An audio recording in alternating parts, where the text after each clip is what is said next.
The mail-order bride stepped off the dusty stagecoach in Johnson City, Texas, clutching nothing but a worn carpet bag and a letter that had promised her a new life. And when the postmaster asked if she had any trunks following behind, she lifted her chin and said words that would echo through the town for years to come. "I bring only my heart." Maxwell O'Brien heard those words as he stood outside the general store, waiting for supplies he had ordered 3 weeks prior. He had not been looking for a wife, had not sent away for a bride like some of the desperate ranchers in the territory, but something in that woman's voice made him turn around and really look at her. She was tall for a woman, maybe 5'7", with dark auburn hair pulled back in a practical bun and eyes the color of summer grass.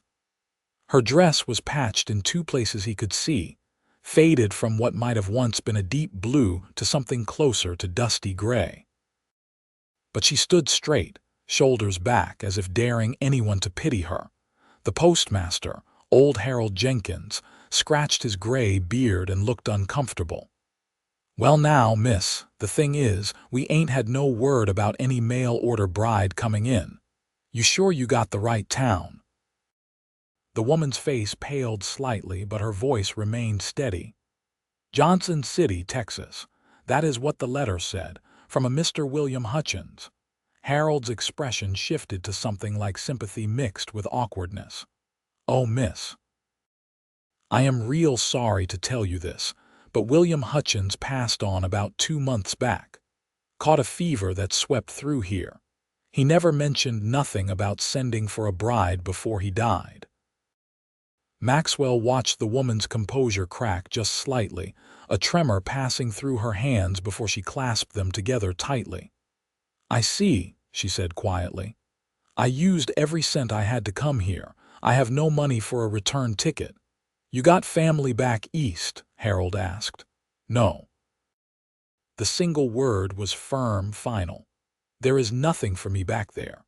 Maxwell found himself stepping forward before his mind had fully decided on the action. "Excuse me, miss. My name is Maxwell O'Brien. I own a ranch about 6 miles outside town. It is not much, but it is mine, and I make an honest living. I lost my mother last winter, and the house has needed a woman's touch since. I could use help with the cooking and such, if you are willing to work. I can pay fair wages and provide room and board."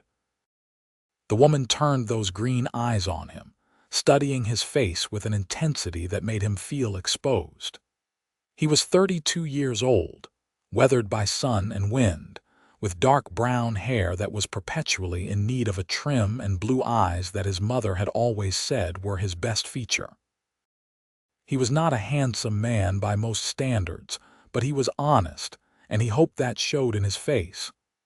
"That is a generous offer, Mr. O'Brien," she said slowly. "But I should be clear about my situation. My name is Grace Jameson. I am 24 years old. I was raised in a Philadelphia orphanage until I was 16, then worked in a textile mill for 6 years. I have no fine education, no family connections, no dowry. When Mr. Hutchins wrote to me through the bride service, I saw it as my one chance for something different. I saved for 2 years to afford the trip here. I can cook, clean, mend, and work hard, but I will not be anyone's charity case, and I will not be taken advantage of. If you are offering me honest work, I will accept, but I need to know your intentions are honorable." Maxwell respected her directness. "My intentions are honorable, Miss Jameson. I am offering you a job as my housekeeper. You would have your own room, meals provided, and $12 a month in wages. If that does not suit you, or if you find the arrangement unsuitable for any reason, I will bring you back to town whenever you wish." Grace studied him for another long moment, then nodded. "I accept, Mr. O'Brien, thank you." That was how it started, on a hot June afternoon in 1884, with a handshake and a business arrangement. Maxwell loaded her single carpet bag into his wagon, helped her up onto the bench seat, and drove out of Johnson City with this stranger sitting beside him.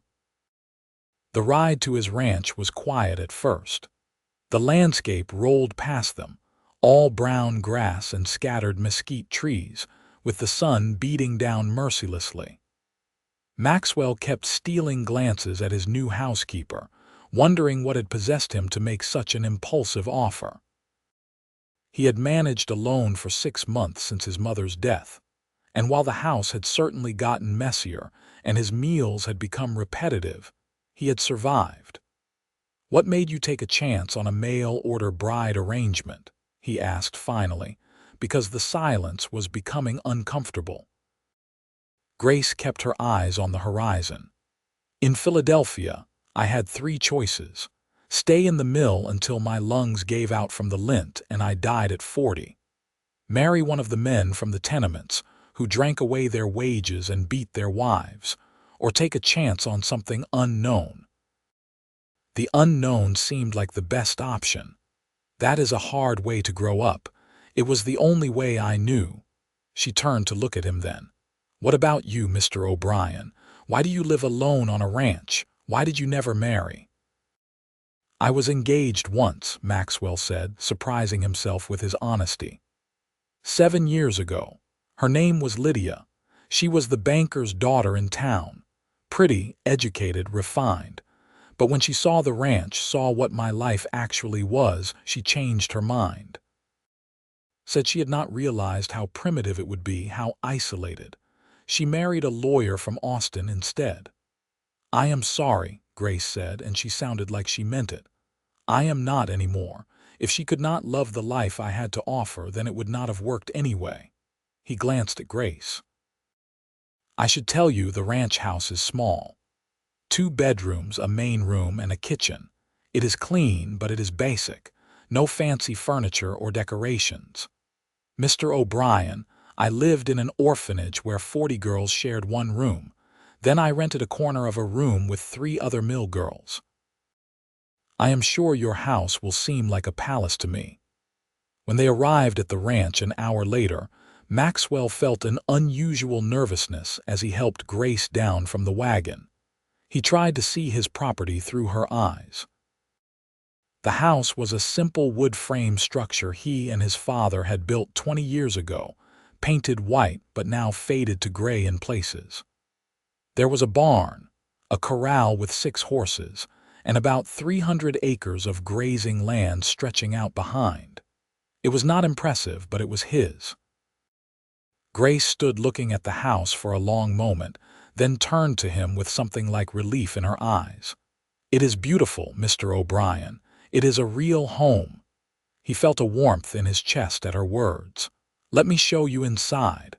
The interior was indeed basic. The main room held a worn sofa his mother had brought from back east, a table with 4 chairs, and a fireplace. The kitchen was small but functional. Maxwell led Grace to the bedroom that had been his mother's, feeling a pang of grief as he opened the door. He had not changed anything since she died, and her quilt still lay on the bed, her Bible on the nightstand. "This would be your room," he said. "I am sorry, I should have packed away her things. I will do that now." Grace put a hand on his arm, stopping him. "You loved her very much." "She was all I had left after my father died 8 years ago. She kept me going, kept this place feeling like a home instead of just a house." Maxwell cleared his throat, uncomfortable with the emotion in his voice. "Anyway, I will get her things out of your way. Could I ask you something?" Grace said softly, "Could I keep the quilt on the bed? It is beautiful, and it seems a shame to pack it away. I would take good care of it, I promise." Maxwell looked at the quilt, a pattern of interlocking rings his mother had called a wedding ring design. She had made it when she was first married, had told him it represented eternal love. "She would have liked that," he said finally. "She would have liked you using it." Over the next few days, Maxwell and Grace settled into a routine. She woke before dawn to make breakfast, which was a vast improvement over the burned coffee and stale biscuits he had been living on. She cooked eggs, bacon, fresh bread, and coffee that actually tasted good. While he worked with the horses and tended the cattle, she cleaned the house from top to bottom, washed clothes, and prepared meals that made him remember what it was like to look forward to coming inside at the end of a long day. But it was more than just the practical help she provided. Grace had a quiet presence that made the house feel alive again. She hummed while she worked, old hymns he half remembered from childhood. She asked him about his day over dinner, really listening to his answers. She laughed at his stories about stubborn horses and clever cattle, and she shared her own memories of Philadelphia, painting pictures with her words of a world completely foreign to his experience. 2 weeks after Grace arrived, Maxwell rode into town for supplies and found himself the subject of considerable gossip. Harold Jenkins pulled him aside at the general store, his expression somewhere between concern and curiosity. "Maxwell, folks are talking about you having that mail-order bride living out at your place." "She is my housekeeper," Maxwell said firmly. "There is nothing improper about it." "I ain't saying there is," Harold said, raising his hands, "but you know how people talk. Might be better for her reputation if you two made it official like." Maxwell felt heat rise in his face.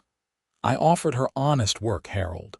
I am not going to trap her into marriage just to stop gossip. I am just saying, if you was to develop feelings for the girl, would not be the worst thing. She seems like good people." Maxwell thought about Harold's words all the way back to the ranch. It was true that he had come to appreciate Grace's presence more than he had anticipated. She was easy to talk to, intelligent, and had a dry sense of humor that caught him off guard sometimes. But he had offered her employment, not courtship, and he would not take advantage of her vulnerable position. That evening, as Grace served dinner, she seemed quieter than usual. Maxwell watched her push food around her plate without eating much. "Is something wrong?" he asked. Grace looked up, seeming to debate whether to speak. Finally, she said, "I went outside today to hang the washing on the line, and I noticed one of your horses in the corral was limping, the brown mare with the white star on her forehead. I hope you do not mind, but I went to look at her. She had a stone lodged in her hoof. I removed it and checked for any damage. The hoof seems fine, but you might want to watch her for a day or two to make sure." Maxwell stared at her.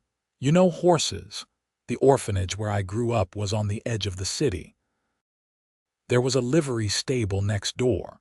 The owner, Mr. Patterson, was a kind man. He used to let me help out in exchange for bread for the younger children. He taught me about horses, how to care for them." She smiled slightly. "It was the best part of my childhood, those hours in the stable." "I will check on Daisy in the morning," Maxwell said. "Thank you for noticing. Most people would not have bothered. She is a beautiful horse, they all are. You take good care of them." "Horses are more honest than most people," Maxwell said. "Treat them right, they will treat you right. None of the games and deceptions you get with humans." Grace nodded slowly. "Is that why you prefer living out here, away from people?" Maxwell considered the question. "I suppose so.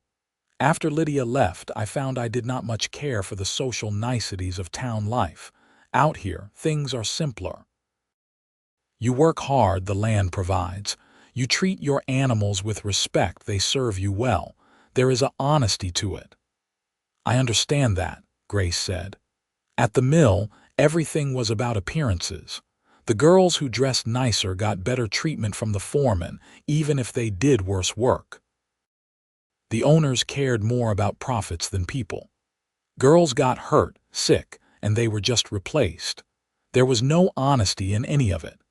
They fell into a comfortable silence after that, but Maxwell found himself thinking about their conversation long after Grace had retired to her room. He liked that she understood his perspective, that she did not think him strange for preferring solitude. A month passed, then two. Summer deepened into the brutal heat of August, and Maxwell found himself increasingly aware of Grace in ways that went beyond appreciation for her cooking. He noticed how the morning light caught in her auburn hair when she worked in the kitchen. He found himself listening for her humming, disappointed on the rare mornings when she was silent. He looked forward to their evening conversations more than he wanted to admit. One afternoon, a storm rolled in fast and fierce, the way they did in Texas. Maxwell was in the barn, and Grace was in the chicken coop collecting eggs when the sky opened up. He ran to help her, and they both ended up drenched, laughing as they sprinted for the house. Inside, dripping water all over the floor, Grace pushed wet hair out of her face and smiled at him. Really smiled. Not the polite expressions she usually gave, but something genuine and warm and beautiful. Maxwell felt something shift in his chest, a recognition he had been avoiding for weeks. He was falling in love with his housekeeper. The realization should have troubled him more than it did.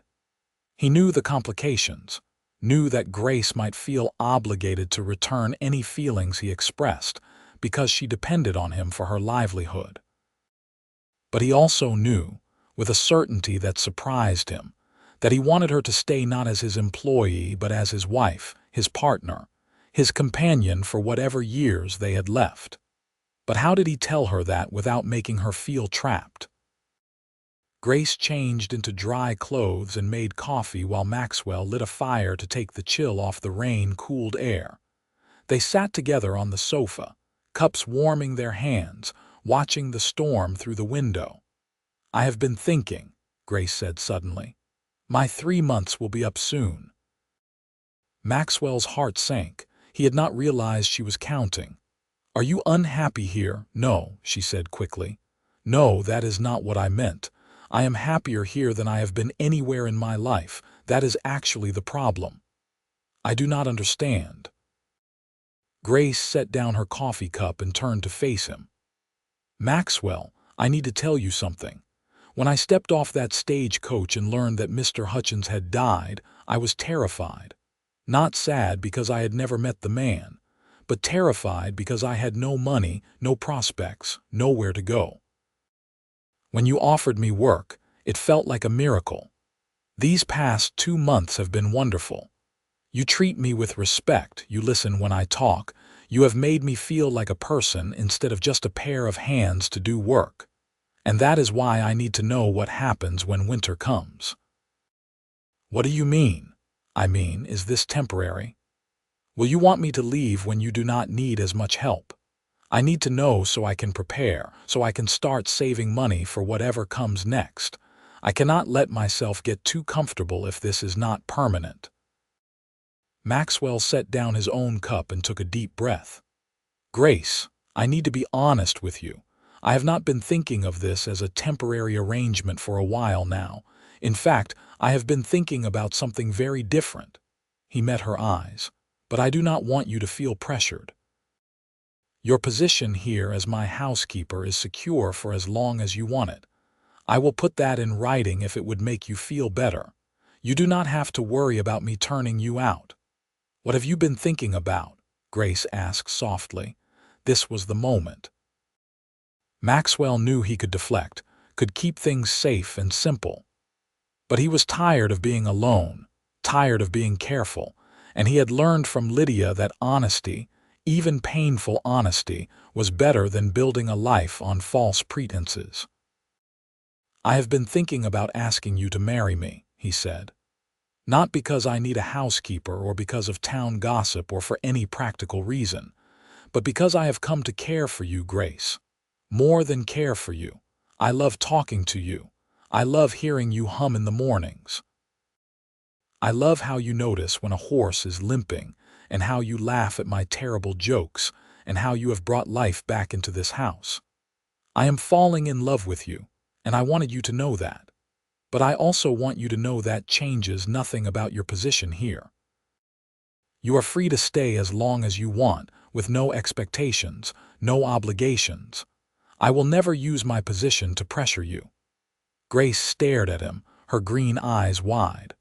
For a long moment she did not speak, and Maxwell felt his heart hammering against his ribs. Then, to his shock, tears started rolling down her cheeks.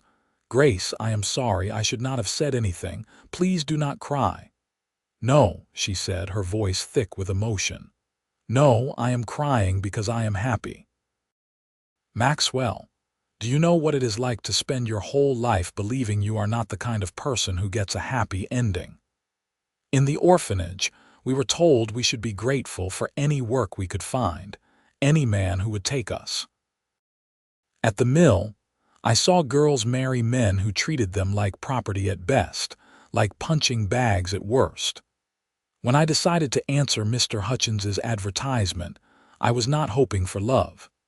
I was just hoping for safety, for a place where I would not be cold or hungry or afraid.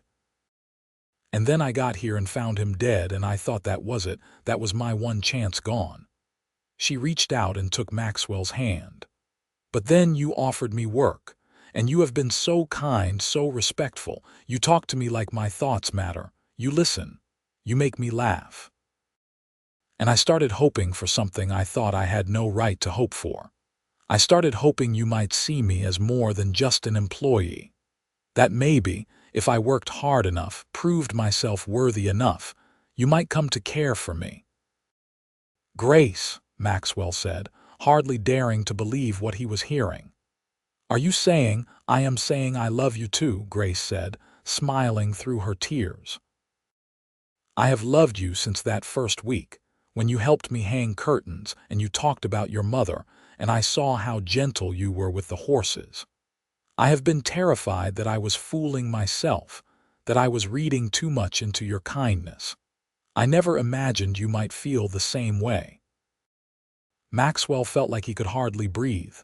"So you would consider marrying me, truly?" "Yes," Grace said. "Yes, Maxwell O'Brien, I would very much like to marry you."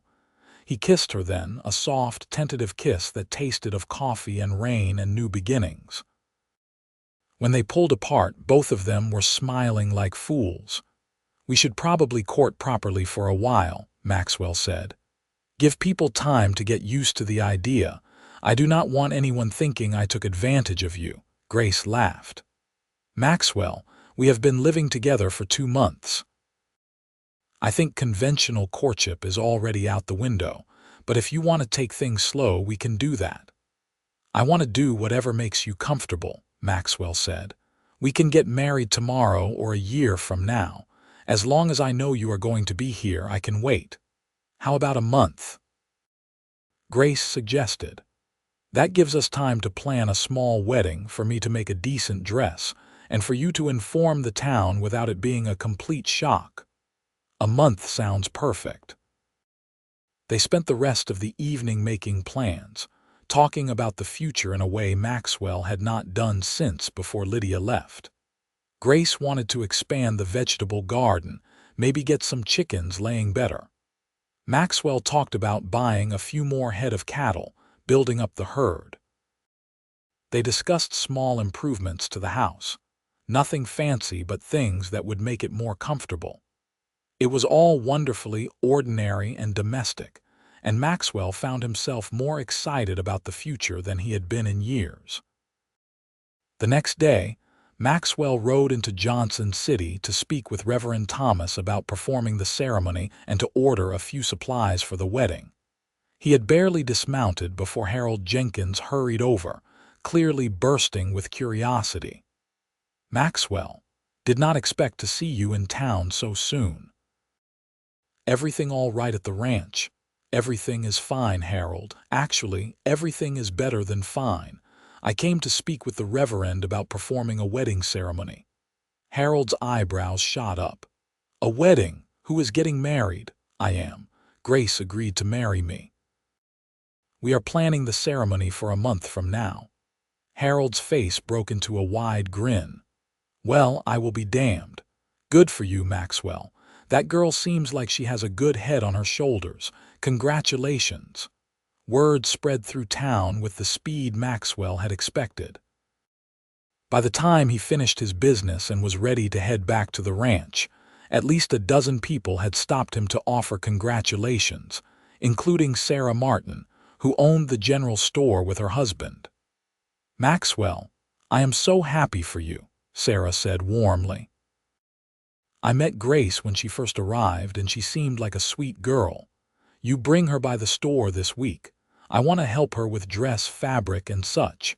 Every bride deserves something special for her wedding day." Maxwell thanked her, touched by the kindness. He knew some people would still gossip, would make assumptions about their hasty arrangement, but the majority of the town seemed genuinely pleased. When he returned home and told Grace about the reaction, she looked relieved. "I was worried people would think poorly of you for marrying me. I know I am not what people expect for you. Grace Jameson, soon to be Grace O'Brien, I do not care what people expect. You are exactly what I want, what I need.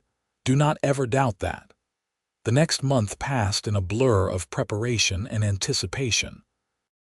True to her word, Sarah Martin welcomed Grace warmly and helped her select a beautiful deep green fabric for a wedding dress. Grace spent her evenings sewing by lamplight, and Maxwell found himself watching her work, marveling at the skill in her quick fingers. They took walks together in the evenings, after the worst heat of the day had passed. Maxwell showed Grace every corner of his property, sharing stories about his childhood, about his father teaching him to ride and rope, about his mother's garden that had once grown in the spot where now only scrub grass persisted. "I would like to plant a garden there again," Grace said. "Your mother's garden. Would that be all right?" "I think she would love that," Maxwell said, meaning it. They talked about everything and nothing. Grace told him more about her childhood, about the friends she had made and lost at the orphanage, about her years at the mill, and the girls who had become like sisters to her. Maxwell learned that she loved reading, had taught herself from whatever books she could borrow or find. He promised to order her books from Austin, as many as she wanted. "I never had anyone to give me gifts before," Grace said wonderingly. "I do not need books, Maxwell. I have everything I need here." "Maybe you do not need them," Maxwell said, "but I want to give them to you anyway. I want to give you everything you never had before." The wedding took place on a Sunday afternoon in late September, when the brutal summer heat had finally broken into something more bearable. The ceremony was held in the small church in Johnson City, with about 40 townspeople in attendance. Grace wore her green dress and carried a small bouquet of wildflowers that Maxwell had picked that morning. Maxwell wore his best suit, the one he had not worn since his mother's funeral, but he had Sarah's husband Thomas help him pick out a new shirt and tie for the occasion. Reverend Thomas performed the ceremony, speaking about love and commitment and the sanctity of marriage. But Maxwell barely heard the words. He was too focused on Grace, on the way she smiled at him, on the way her hand trembled slightly in his, on the way her voice was clear and strong when she said, "I do." When the Reverend pronounced them husband and wife and told Maxwell he could kiss his bride, Maxwell cupped Grace's face gently in his hands and kissed her softly, sweetly, aware of everyone watching but caring only about the woman in his arms. The townspeople had prepared a small reception in the church hall, with food and punch and even a small cake that Sarah had baked. People offered congratulations and toasts, and for a few hours, Maxwell felt like he was part of the community in a way he had not for years. But as the afternoon wore on, he found himself eager to take his wife home, to begin their life together properly. The ride back to the ranch was quiet but comfortable. Grace leaned against Maxwell's shoulder, and he drove with one arm around her, holding the reins with his free hand. "Happy?" he asked. "More than I knew was possible," Grace said. "Maxwell, I need to tell you something. When I said I brought only my heart, I meant it. I have nothing else to offer you. No money, no family connections, no skills that make me special. Just my heart and my promise to love you and work beside you for as long as we both live." Maxwell pulled the wagon to a stop, even though they were still a mile from home. He turned to face Grace fully. "Grace, listen to me. You brought everything I needed. Your heart is worth more than all the money in Texas.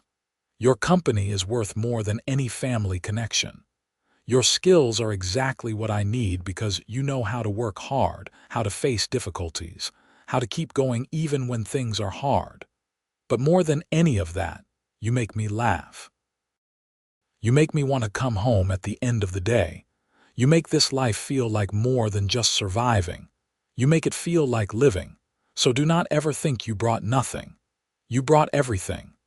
Grace kissed him then, deep and long, and Maxwell forgot all about getting home quickly. Their first months of marriage were an adjustment, as any new marriage must be.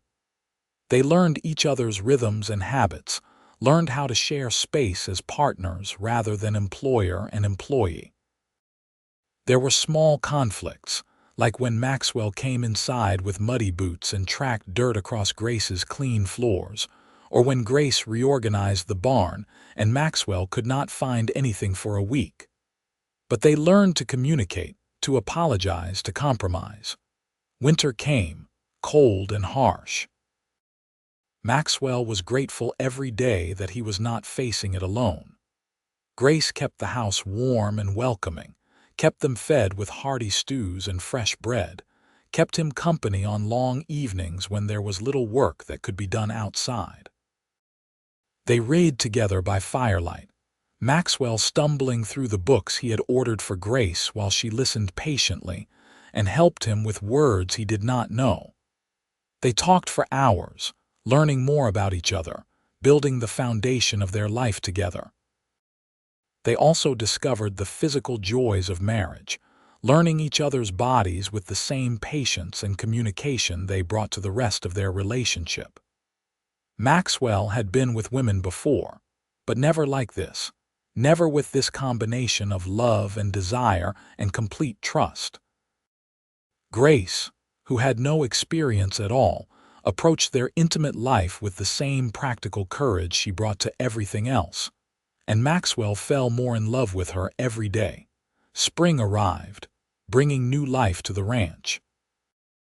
Grace planted her garden in the spot where Maxwell's mother's garden had once grown.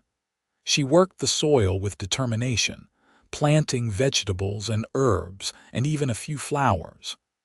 Maxwell built her a proper fence to keep the rabbits out and helped her carry water during the dry weeks. One evening in early May, as they sat on the porch watching the sunset, Grace took Maxwell's hand and placed it on her stomach. "I am with child," she said softly. "I have been sure for about 2 weeks, but I wanted to wait a bit longer before telling you. I am about 3 months along, I think." Maxwell felt like his heart might burst. "Truly, we are going to have a baby, we are," Grace said, smiling at his excitement. "Are you happy?" "Happy, Grace, I am beyond happy. This is better than anything I imagined."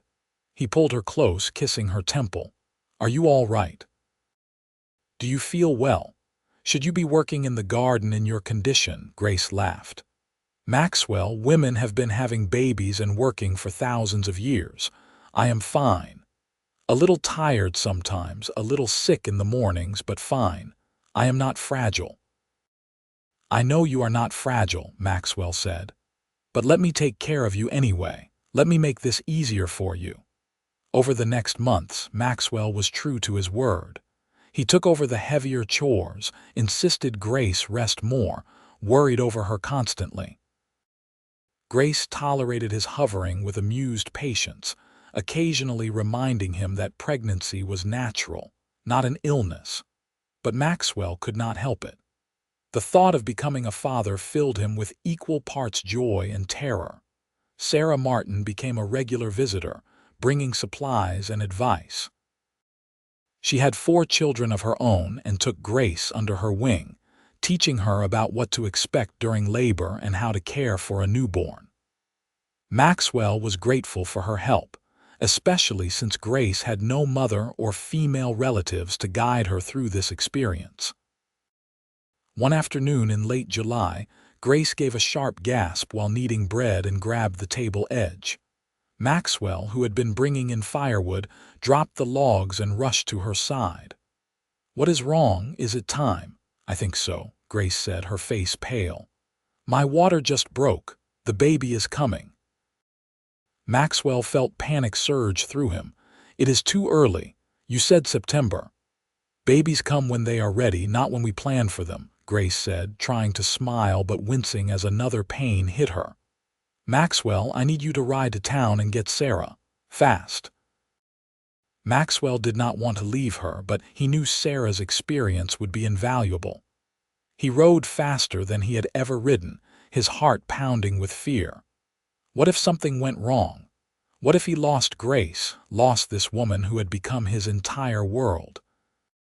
Sarah dropped everything and came immediately, bringing her medical supplies and a calm presence that helped settle Maxwell's nerves. She sent him outside with instructions to boil water and stay out of the way. Maxwell paced the porch, listening to the sounds from inside, Grace's cries of pain nearly breaking him. The labor lasted through the night and into the next morning. Maxwell sat on the porch steps, praying to a God he had not spoken to much since his mother's death. He prayed for Grace's safety, for the baby's health, for the strength to face whatever came next. Just as the sun was fully rising, he heard a new sound. A baby's cry, thin and reedy but strong. Maxwell was on his feet and at the door in an instant. Sarah appeared, smiling tiredly. "You have a son, Maxwell, and Grace is fine. Tired but fine. Come meet your boy." Maxwell entered the bedroom to find Grace propped up against pillows, her face exhausted but radiant, holding a tiny bundle wrapped in blankets. She looked up at him with eyes full of love and wonder. "Maxwell, meet your son." Maxwell approached slowly, almost afraid to get too close, afraid this moment was too perfect to be real. He sat carefully on the edge of the bed and looked down at the tiny face peeking out from the blankets. The baby had a shock of dark hair and a tiny, scrunched-up face. As Maxwell watched, the baby opened his eyes, revealing a slate blue that would probably change color in the coming weeks. "He is perfect," Maxwell whispered. "Grace, you are amazing. I have never seen anything so beautiful in my life." "What should we name him?" Grace asked. They had discussed names, but suddenly all the options they had considered seemed inadequate for this real, perfect human being they had created. "What about Michael?" Maxwell said. "Michael Patrick O'Brien. Patrick was my father's name." Grace smiled. "Michael Patrick O'Brien. It is perfect. Hello, Michael. Welcome to your life." The next weeks were an exhausting blur of sleepless nights and constant feedings. Michael was a healthy baby but demanding, crying often and sleeping little. Grace was endlessly patient, nursing him and walking him and singing to him in the middle of the night. Maxwell helped however he could, changing soiled cloths, rocking the baby while Grace rested, taking over household chores so Grace could focus on caring for Michael. But despite the exhaustion, Maxwell had never been happier. Watching Grace with their son, seeing the love in her eyes as she nursed him or the gentle way she touched his tiny hands, made Maxwell fall in love with her all over again. And holding Michael, feeling the weight of this small life that depended on him completely, gave Maxwell a sense of purpose he had never experienced before. As Michael grew from a newborn into an infant who smiled and cooed and recognized his parents, the ranch itself seemed to flourish. The cattle herd grew. The garden produced abundant vegetables. The horses bred true, producing strong foals that would sell well. It was as if Grace's arrival had brought good fortune to the land itself. One evening in late fall, when Michael was almost 4 months old, Maxwell and Grace sat on the porch while their son slept peacefully in his cradle beside them. The air was cool but not cold, pleasant after the brutal summer heat. Grace leaned against Maxwell's shoulder, and he held her close. "Do you ever think about that day you stepped off the stage coach?" Maxwell asked. "Do you ever wonder what would have happened if I had not been there, if I had not offered you work?" "Sometimes," Grace admitted. "I think about how differently my life could have turned out. If you had not been there, I might have ended up in a saloon or worse, just trying to survive. I might never have known what it was like to have a real home, a husband who loves me, a child." She tilted her head to look up at him. "Do you ever regret taking a chance on a strange woman with nothing to offer?" "Never," Maxwell said firmly. "Not for 1 second. Grace, you changed my life. Before you came, I was just going through the motions, working, eating, sleeping, but not really living. You brought light into my life. You brought hope and joy and love. You gave me a family. How could I ever regret that?" Grace kissed him softly. "I love you, Maxwell O'Brien, more than I can ever properly say." "I love you too, Grace O'Brien, more than I knew it was possible to love another person." They sat in comfortable silence for a while, watching the stars come out one by one. Michael stirred in his sleep but settled again without waking. Somewhere in the distance, a coyote howled and the horses in the corral shifted and nickered softly. "I want to have more children," Grace said suddenly. "Not right away, but eventually. I want Michael to have siblings, to have the family I never had."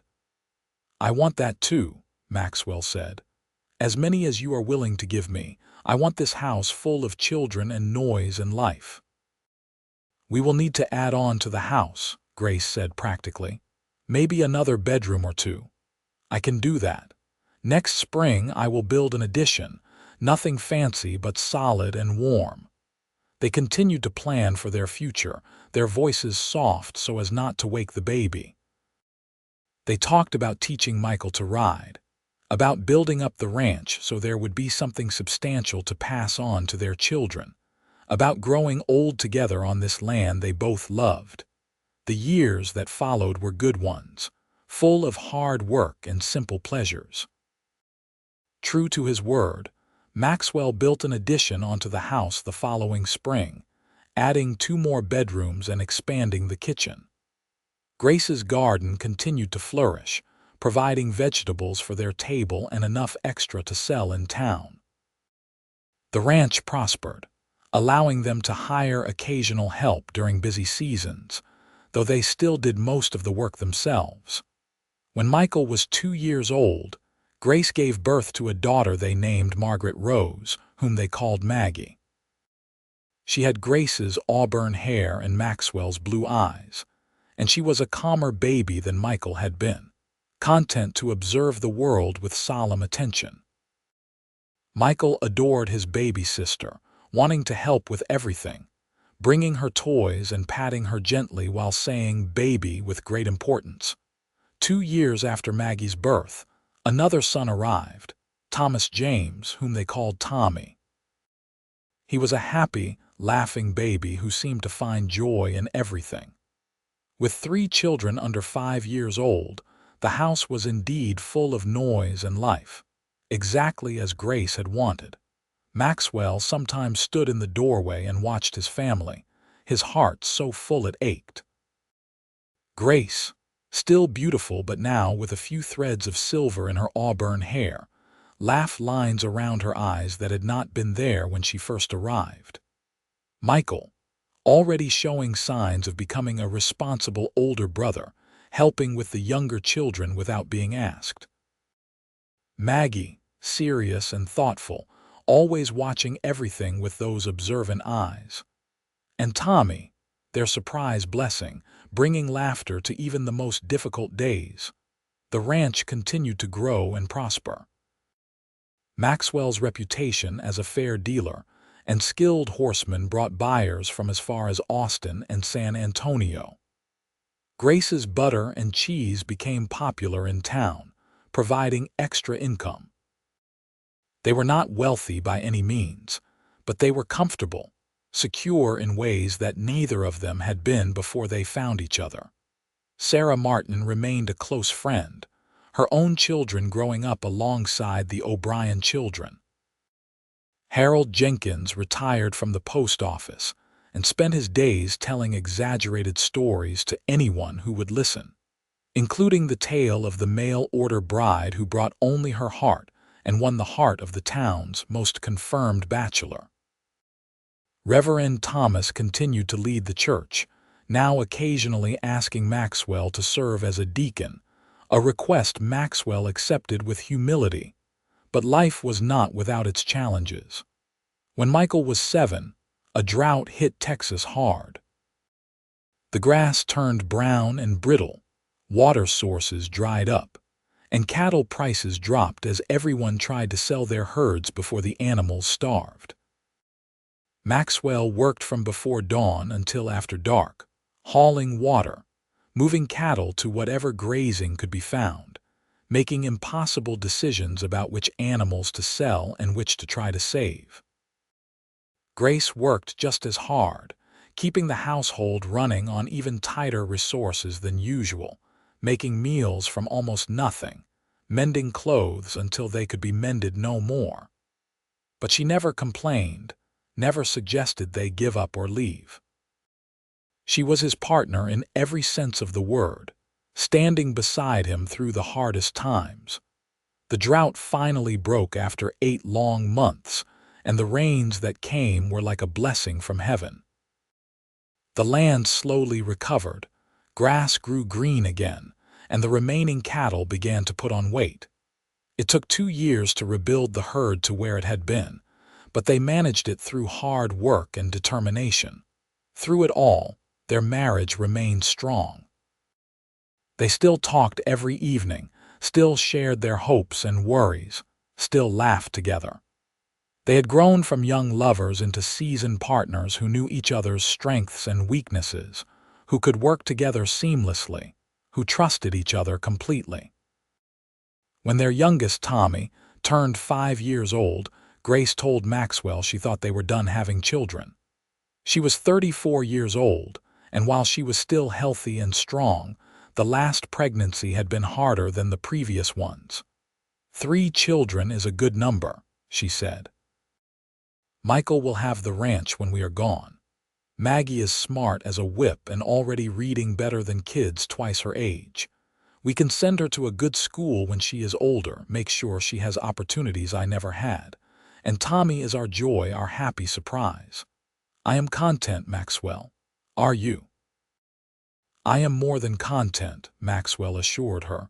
You have given me everything I could ever want. 3 healthy children, a happy home, a life worth living. I would not change a thing. Time continued its steady march. Michael grew into a tall, responsible young man who loved the ranch as much as his father did. At 16, he was already doing a man's work, handling cattle and horses with skill and confidence. He had his father's steady nature and his mother's practical intelligence, and Maxwell knew the ranch would be in good hands when it eventually passed to him. Maggie, at 14, was indeed as smart as Grace had always believed. With Sarah Martin's help and some books ordered from back east, she had received an education that went far beyond what the small Johnson City school could provide. She talked about becoming a teacher, maybe even going to college if they could afford it. Maxwell was determined to make that happen for her. Tommy, at 12, was the charmer of the family, quick to laugh and make others laugh, beloved by everyone who met him. He had a gift with horses that surpassed even Maxwell's, a natural understanding of the animals that seemed almost magical. Grace, now 43 years old, was still the heart of the family. She had aged gracefully, her auburn hair now streaked with silver, her face lined by sun and laughter, her hands work roughened but still gentle. Maxwell thought she was more beautiful than ever, the years only adding character to her features. As for Maxwell himself, at 51, He was starting to feel the effects of decades of hard physical labor. His back ached on cold mornings, his hands were gnarled from years of rope work, and he moved a bit slower than he once had. But he was healthy, content, and surrounded by the family he loved.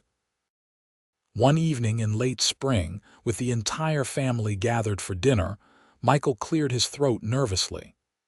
"Mother, Father, I have something I need to tell you," he said. "I have been courting Rebecca Jenkins, Harold's granddaughter. I want to ask her to marry me with your permission." Grace's eyes lit up. "Oh, Michael, that is wonderful news. Rebecca is a lovely girl." Maxwell tried to wrap his head around his oldest child being old enough to marry. "You are only 16, son. Are you sure you are ready for that responsibility?" "I am almost 17, Michael said. "The same age you were when you started working this ranch full-time. I love Rebecca, and I want to build a life with her, the way you and Mother built your life together. We would not marry until next spring, after I turn 18. That gives us time to prepare, to build a small house on the property if that is all right with you." Maxwell looked at Grace, who nodded slightly. They had known this day would come eventually.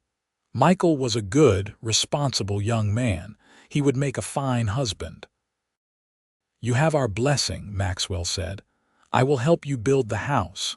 We can put it on the western edge of the property near the creek. Good land there." Michael's face broke into a wide smile. Thank you both. I promise I will work hard, prove myself worthy of your trust." "Son, you proved yourself worthy long ago," Grace said, her voice thick with emotion. "We are so proud of you." After dinner, after the children had gone to bed or to their various evening activities, Maxwell and Grace sat together on the porch as they had countless evenings before. The porch itself was older now, the wood worn smooth by years of use, but it was still solid, still a place of comfort and peace. "Our oldest boy is getting married," Maxwell said wonderingly. "When did we get old enough for that? We are not old," Grace protested, then laughed. "All right, maybe we are getting older, but we have earned every gray hair and every wrinkle. Do you ever think about what your life might have been if you had not come to Texas?" Maxwell asked. "If you had stayed in Philadelphia." Grace was quiet for a moment, considering. "Sometimes," she admitted. "But not with regret, only with gratitude that I did not. If I had stayed, I would have spent my life in that mill, probably died young from the conditions. I would never have known what it was like to love and be loved. Never had children, never had a home. Everything good in my life came from the decision to take that risk, to step off that stagecoach even though I was terrified." "I am glad you took that risk," Maxwell said. "I am glad you said those words that stopped me in my tracks that day." "What words?" "I bring only my heart," Maxwell quoted. "That is what you told Harold when he asked about your trunks. I was standing there and I heard you, and something in the way you said it made me look at you, really look at you. I saw your courage, your strength, your refusal to be pitied. And I thought, here is a woman worth knowing. I had no idea that day that I was looking at my future wife, the mother of my children, the love of my life." Grace leaned her head on his shoulder. "I brought only my heart, but you gave me everything else. You gave me a home, a family, a purpose. You taught me what love really means. You showed me that I was worthy of being loved, that I was more than just an orphan, a mill worker, a woman with nothing. You saw me, Maxwell, in a way no one else ever had, and you loved what you saw." "I still do," Maxwell said, kissing the top of her head. "I always will." The years continued to pass in their steady, inevitable way. Michael married Rebecca Jenkins in a beautiful spring ceremony when he was 18, and she was 17. Maxwell helped them build a small but solid house on the western edge of the property, and within a year they welcomed Maxwell's first grandchild, a boy they named Henry. Holding his grandson for the first time, Maxwell felt something shift in his understanding of love and legacy.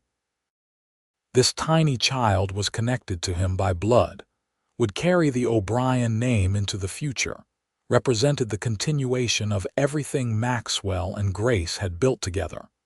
Maggie, at 17, received a scholarship to a teacher's college in Austin. It was a bittersweet day when they took her to the train station, proud of her accomplishments, but sad to see her leave. But she promised to visit during holidays and summer breaks, and she wrote long letters every week describing her classes and experiences. Tommy, at 15, worked full-time on the ranch alongside his father and older brother. He had become a skilled horseman and was starting to develop a reputation as a talented horse trainer. People came from miles around seeking his help with difficult animals. Grace, now in her late 40s, had settled into the role of matriarch of their growing family. She doted on her grandson, helped Rebecca adjust to married life and motherhood, and continued to manage the household with the same efficiency she always had. She and Sarah Martin remained close friends, now both grandmothers who spent their time together reminiscing about raising their own children while spoiling the next generation.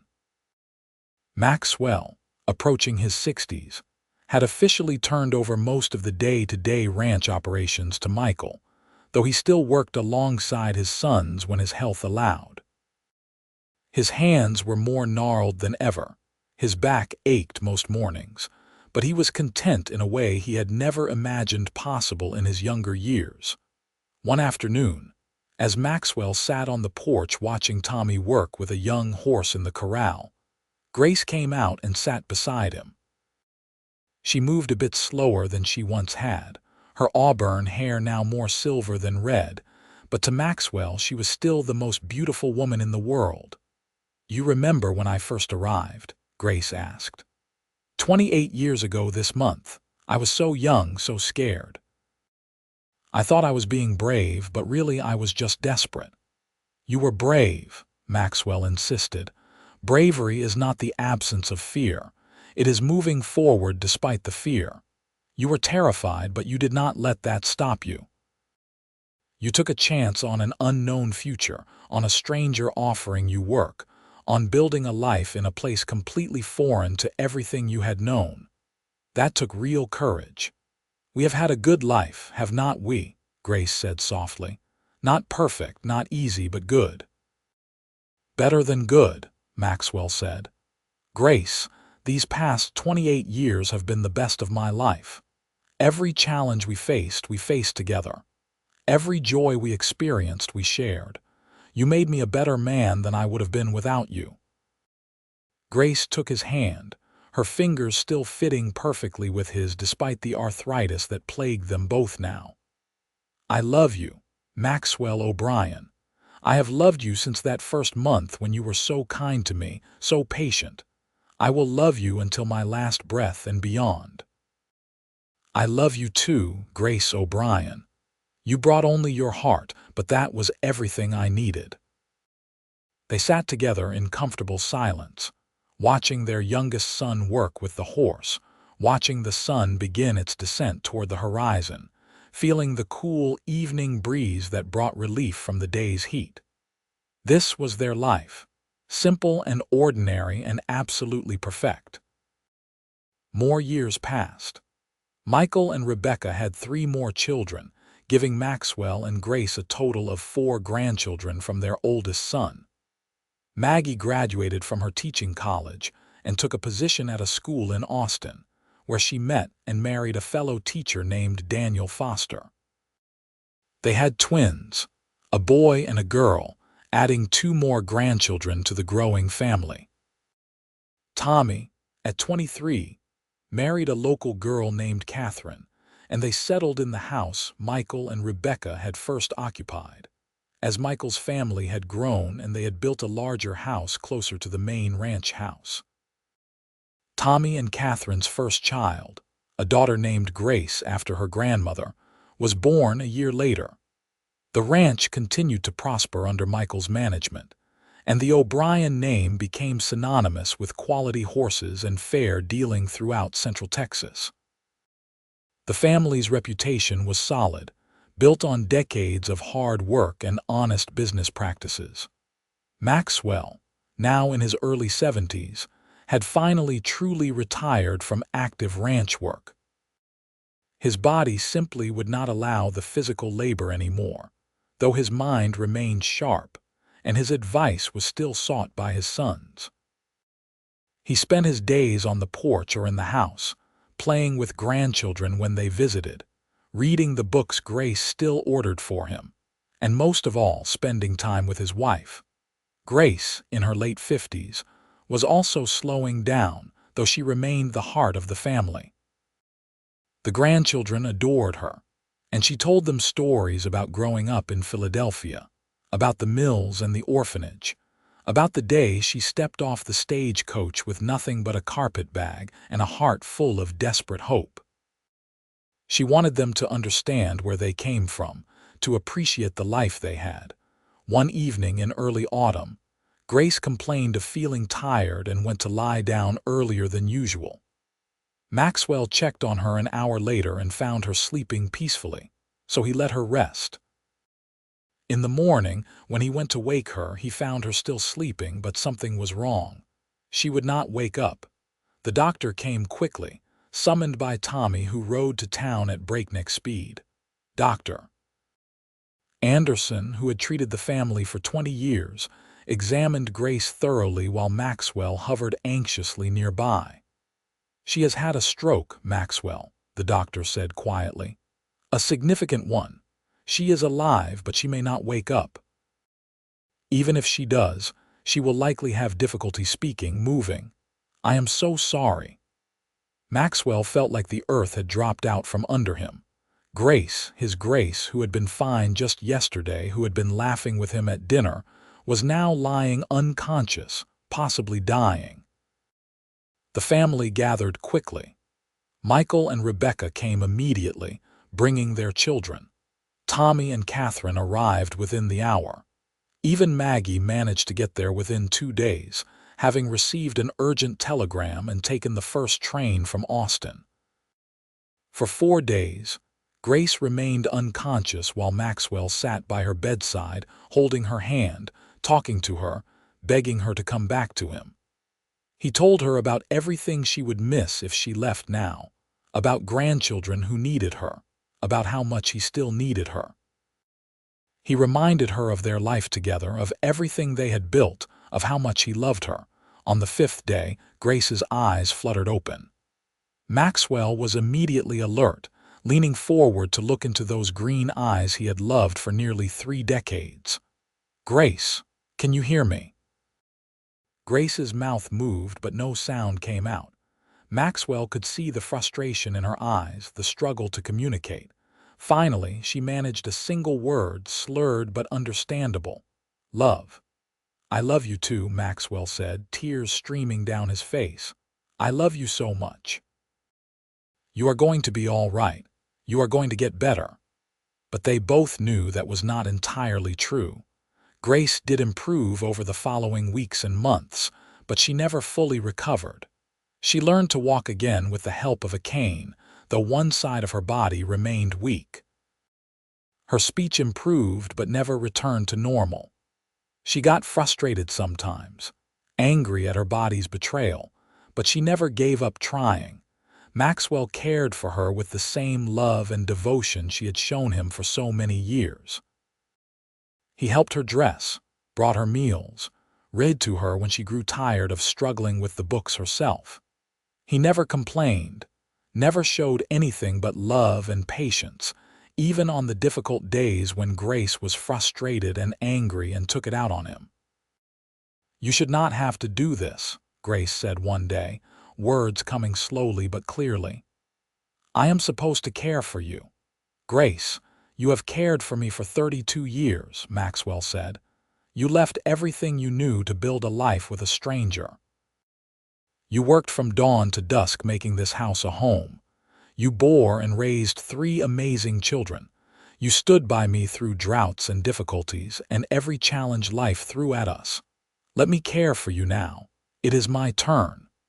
Grace cried then, tears of love and frustration and gratitude.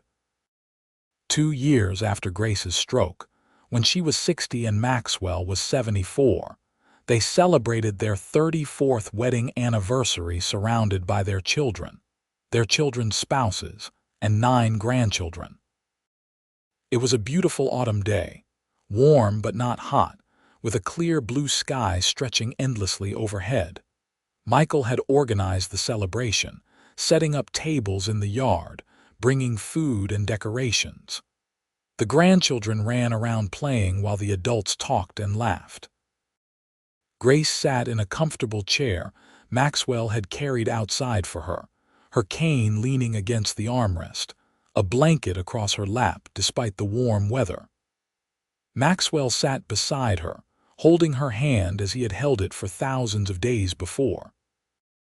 As the sun began to set, Michael stood and raised his glass. "I want to make a toast," he said, and everyone quieted to listen. 34 years ago, my mother and father got married. My mother had come to Texas with nothing but hope and courage. My father had almost given up on finding love. But they found each other and they built something amazing. They built this ranch, this family, this legacy. Everything we have, everything we are, comes from their love and their hard work. So I want to toast to them, to the best parents anyone could ask for, to the finest example of what marriage should be, to Maxwell and Grace O'Brien." "To Maxwell and Grace," everyone echoed, raising their glasses. Maxwell looked at Grace, saw tears streaming down her face, and used his thumb to gently wipe them away. "Happy anniversary, my love," he said softly. Grace's response was slow but clear. "Best life, best husband, so grateful." "I am the grateful one," Maxwell said. "You brought only your heart, but that was everything. That was the whole world."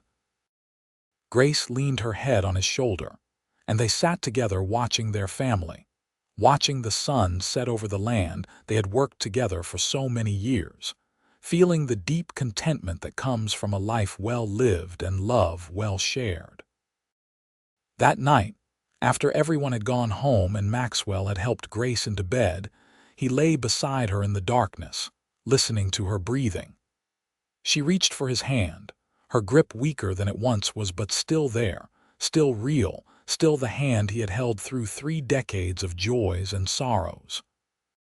"Maxwell," Grace said, her voice soft in the darkness, "thank you for everything, for giving me a life, a home, a family." "Grace, you gave me those things," Maxwell said. "I was just existing before you came. You taught me how to live, how to love, how to be happy. You were the best thing that ever happened to me." "Same," Grace said simply. They fell asleep holding hands, the way they had done for more than 3 decades. 2 people who had found each other against all odds and built a life together that neither could have imagined in their youth. 3 years later, Grace passed away peacefully in her sleep at the age of 63. Maxwell woke to find her beside him, gone but looking peaceful, a slight smile on her face. He held her for a long time before calling for the family, not wanting to let go, wanting to hold on to this final moment with the woman who had been his wife, his partner, his love for 37 years. The funeral was attended by what seemed like half of Johnson City and the surrounding ranches. Grace had touched so many lives, had been kind to everyone she met, had raised her children to be good people, and raised her grandchildren to know love. The stories shared that day painted a picture of a remarkable woman who had overcome tremendous adversity to build a beautiful life. Maxwell stood by the grave as they lowered his wife into the Texas soil she had loved. Soil she had helped make productive with her garden, soil that represented the home she had chosen and the life she had created. Maggie stood on one side of him, Michael on the other, both holding him up as much as standing beside him. Tommy stood nearby with his own family, tears streaming down his face, after everyone else had left after even his children had returned to the house, Maxwell stood alone by the grave. The sun was setting, painting the sky in shades of orange and pink and purple, the kind of sunset Grace had always loved. "I love you," Maxwell said to the freshly turned earth. "Thank you for saying yes. Thank you for taking a chance on me. Thank you for 37 years of love and laughter and life. You brought only your heart, but it was enough. It was more than enough. It was everything." He stood there until the last light faded from the sky, until the stars came out one by one, until Michael came to gently guide him back to the house. Maxwell lived for 3 more years after Grace's death, years spent with his children and grandchildren, years spent remembering and cherishing the life they had built together. He never remarried, never even considered it. He had had his great love, had lived a full and beautiful life with a remarkable woman, and that was enough.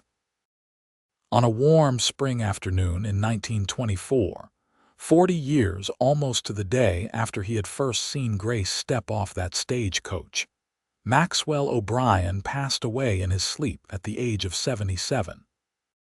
His children buried him beside Grace, their graves marked with simple headstones that bore their names, dates, and a single inscription chosen by Michael. They brought only their hearts, and that was everything. The ranch continued to prosper under Michael's management and would eventually pass to his children and grandchildren. The O'Brien name remained synonymous with quality and integrity throughout Texas. And the story of the mail-order bride who brought only her heart and the cowboy who gave her everything became a family legend, told and retold to each new generation, a reminder of the power of love, courage, and second chances. In the small cemetery outside Johnson City, the 2 graves sat side by side beneath a spreading oak tree. In summer, wildflowers grew around them, descendants of the seeds Grace had planted in her garden decades before. In winter, snow occasionally dusted the headstones, blanketing them in white. But through all seasons, in all weather, the graves sat together, a final testament to a love that had lasted through 37 years of marriage and beyond, a love that had started with a desperate young woman with nothing but hope and a lonely cowboy with nothing but a kind heart. Their great-grandchildren would eventually build their own lives on the foundation Maxwell and Grace had laid, carrying forward the values of hard work, integrity, and love that had defined their great-grandparents' life together. The ranch would adapt and change with the times, surviving the Great Depression, World War II, and all the transformations of the 20th century. But it would remain in the O'Brien family, a living legacy of what 2 people had built when they chose to take a chance on each other. And on quiet evenings, when the wind blew across the Texas plains and through the oak tree that shaded their graves, it almost sounded like 2 people talking softly to each other, sharing the comfortable conversation of 2 souls who had found in each other not just a partner for life, but a home for the heart. The story of Maxwell and Grace O'Brien was not a story of grand gestures or dramatic rescues. It was a story of daily choices to love, to work together, to build something meaningful out of ordinary moments. It was a story of 2 people who had started with almost nothing and created everything that mattered: a home, a family, a legacy of love that would echo through generations. Grace had been right that first day when she said she brought only her heart. But Maxwell had been right too when he realized that her heart was all he needed. Because in the end, love was not about what you brought to a relationship in material terms. It was about what you were willing to give of yourself, what you were willing to build together, what you were willing to sacrifice and fight for and cherish. They had both brought only their hearts, 2 damaged, hopeful, courageous hearts that had found each other against all odds and created something beautiful. And in the end, that was the whole story, the only story that mattered. Two people who loved each other deeply and lived that love fully for all the years they were given, building a legacy that would last far beyond their own lifetimes. Their story ended not with grand drama, but with the quiet peace of lives well lived and love fully realized. It ended with family gathered around, with land that would continue to provide for generations, with a name that meant something in their community, with descendants who carried forward their values and their love. It ended, as all good love stories should, with the knowledge that what they had built together would last, that their love had created something permanent in an impermanent world. And so Maxwell and Grace O'Brien's story came to its natural close, a story that had begun with a desperate gamble and a kind offer, that had grown through years of work and laughter and occasional tears, that had produced children and grandchildren and a life of meaning, and that ended with two graves side by side beneath an oak tree, a final resting place for two hearts that had beaten as one for 37 precious years. It was enough. It was more than enough. It was everything,